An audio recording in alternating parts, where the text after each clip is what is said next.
Sarah's hands trembled as she felt the familiar wetness between her legs at work. At exactly 36 weeks pregnant, her water had started leaking. The same terrifying milestone that had brought her first child into the world through emergency surgery. But this time, she wasn't facing it alone in a military base hospital. This time, her husband Mark was supposed to be there. "Are you sure it's really labor?" Mark's voice carried irritation through the phone. "It's probably just Braxton Hicks. Relax." The dismissal cut through her like a blade. Here she was, a mother who had already endured the trauma of a breech emergency C-section while completely alone, and her partner was questioning her knowledge of her own body. "If you don't want to leave work, that's fine." Sarah's voice shook with a mixture of pain and determination.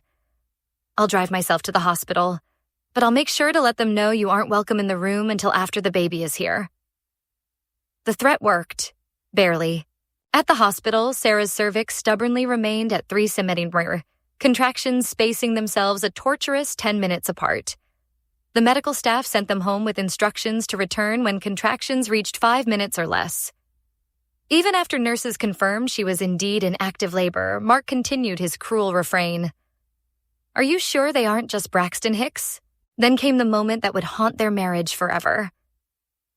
"I'm going hunting," Mark announced casually, as if his wife wasn't laboring with their second child while caring for their 2-year-old daughter. "Let me know if labor gets worse." Sarah watched in disbelief as the man who had promised to love and protect her walked out the door, rifle in hand, leaving her alone with a toddler while contractions racked her body every few minutes. When she texted him that contractions had intensified to 5 minutes apart, his response was a gut punch. "What do you want me to do about it?"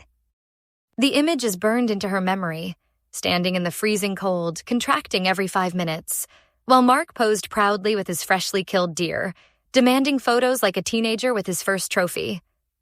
Her body was preparing to bring their son into the world, and all he could think about was his hunting success. The next morning brought more contractions and another trip to the hospital.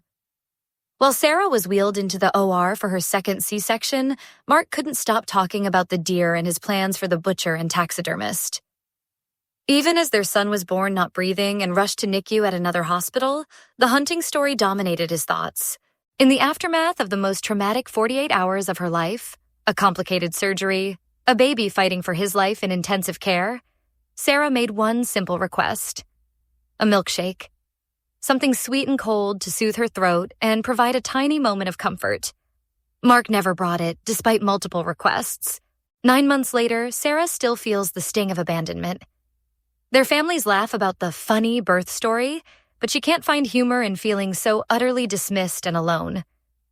Her husband calls her overly sensitive whenever she brings up her pain. Even their therapist believes the marriage can be repaired, but Sarah's heart tells a different story. In their recent therapy session, Mark's response was telling. "I was stressed, and that was the only thing I could think of to relieve my stress. Isn't it better for only one of us to be stressed instead of both?" The therapist called his behavior immature and selfish. When confronted with thousands of strangers who validated Sarah's feelings, Mark offered this hollow apology. "I'm sorry that I asked you to go hunting and you said yes." Sarah now faces an impossible choice. She has 2 weeks to decide if her marriage is worth saving, or if she needs to show her children that they never have to accept being treated as an afterthought in their most vulnerable moments. What do you think? Was Sarah overreacting, or is this the kind of betrayal that destroys marriages? Share your thoughts in the comments below.